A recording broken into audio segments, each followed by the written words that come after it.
Hello दोस्तों, Jindal drilling company ने अपने नतीजे पब्लिश किए हैं Q3 दिसंबर में। इन्होंने ये नतीजे पब्लिश किए हैं दिसंबर 2024 के लिए Q3 के नतीजे। तो देख लेते हैं कि इनके नतीजे कैसे रहे और उसके बाद हम देखेंगे कि इनकी बैलेंस शीट कैसे, और इन्वेस्टर भी देखेंगे कि इन्वेस्टर क्या यहाँ और इन्वेस्टेड हो रहे हैं, DIFI की होल्डिंग, प्रमोटर की होल्डिंग कैसे चल रही है। तो सबसे पहले हम इनके नतीजे देख लेते हैं कि नतीजे कैसे रहे। तो जिंदाल ड्रिलिंग के हम नतीजे देख रहे हैं दिसंबर 2024 का इनका जो क्वार्टर है उसके लिए इनके जो सेल्स रहे हैं इस बार 239 करोड़ के रहे हैं, 239 करोड़।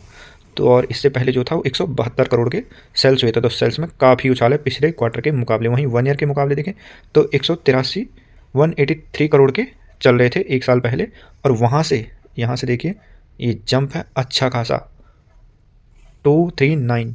तो अच्छा खासा जंप है, और ये जो जंप है ये है लगभग 31% का। तो 31% का जंप इनके सेल्स में हुआ है। सेल्स ग्रोथ जो है वो 31% की हुई, जो काफ़ी अच्छी मानी जाएगी, और ये अच्छा चल रहा है यहाँ।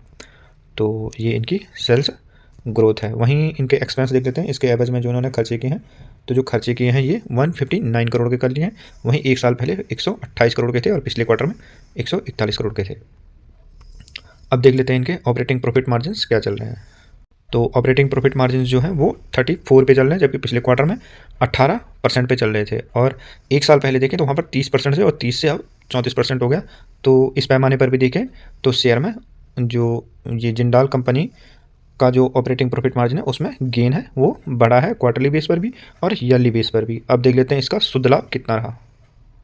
तो अब हम इसका शुद्ध लाभ देख रहे हैं, नेट प्रॉफिट। तो दिसंबर 2024 में जो इनका प्रॉफिट है वो 66 करोड़ का रहा।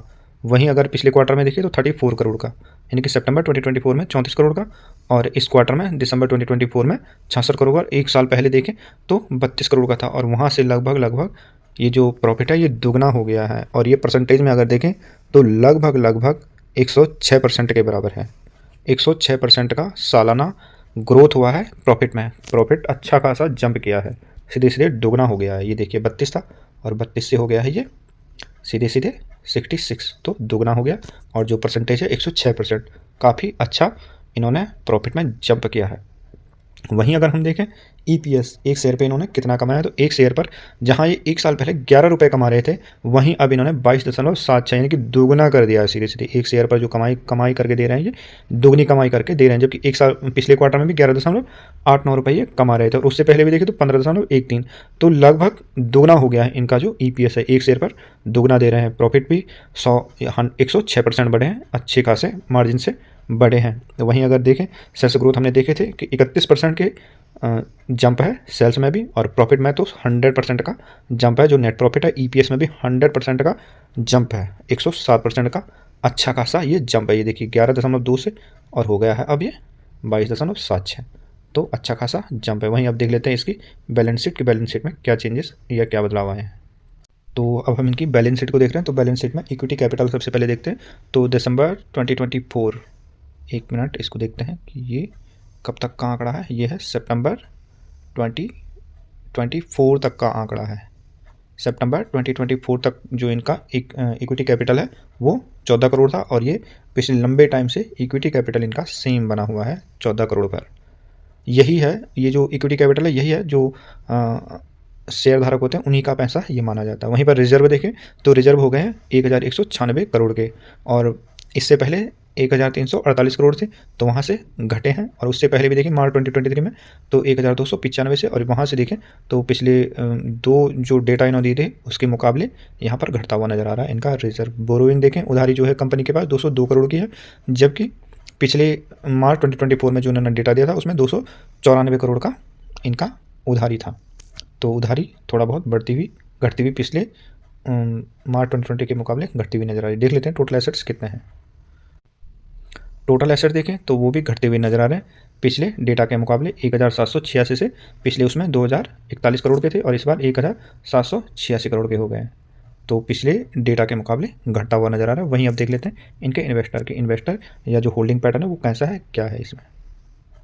तो अब देख रहे हैं हम इनका इन्वेस्टर या होल्डिंग पैटर्न। तो दिसंबर 2024 में जो प्रमोटर्स हैं उनकी जो होल्डिंग है वो 64.26 है, और ये पिछले 3-4 जो डेटा इन्होंने दिए हैं मार्च 2024 से अब तक सेम बनी हुई है, हालांकि उससे पहले इनके पास ज़्यादा शेयर था। अगर हम सितंबर 2022 में देखें तो 67.42 था और वहाँ से घटता घटता ये 64.26 पर आ गया है।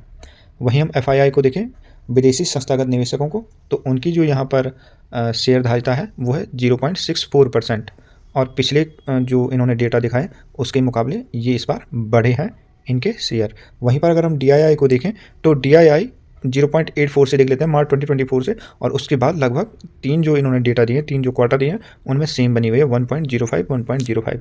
तो अगर हम देखें तो FII और DII जो है, हालांकि इनके पास थोड़ी मात्रा में शेयर है लेकिन ये शेयर को बढ़ा रहे हैं अपने पास। वहीं पर पब्लिक को देखें तो पब्लिक के पास 34.05% शेयर हैं।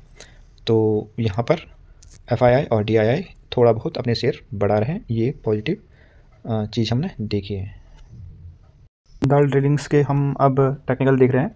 तो जो डेली यहाँ डिलीवरी उठ रही है वो 27 जनवरी को जो डिलीवरी उठी है 55.3% की, वहीं एक हफ्ते में, पिछले एक हफ्ते में 46.5% की, और पूरे महीने में 50.3% की यहाँ पर डिलीवरी उठी है। वहीं अगर हम इसके सपोर्ट निकालें और रेजिस्टेंस निकालें तो पहला जो रेजिस्टेंस है वो 806 पर है, दूसरा जो रेजिस्टेंस है 824, और तीसरा जो रेजिस्टेंस है 849.9। वहीं पर सपोर्ट देखें तो पहला जो सपोर्ट है 762.4 है, दूसरा जो सपोर्ट है 736.8, और तीसरा जो सपोर्ट है 718.7 है। तो ये हमने सपोर्ट इसके देखे हैं, और ये हमने प्लेटफॉर्म जो लिया है कोटक सिक्योरिटी का लिया है। तो ये इसके टेक्निकल्स हैं। Investments in the share market are subject to market risks. Please read all investments related documents carefully before investing in share markets. We are not a SEBI registered advisor. All the videos uploaded in this channel are for information or educational purposes only.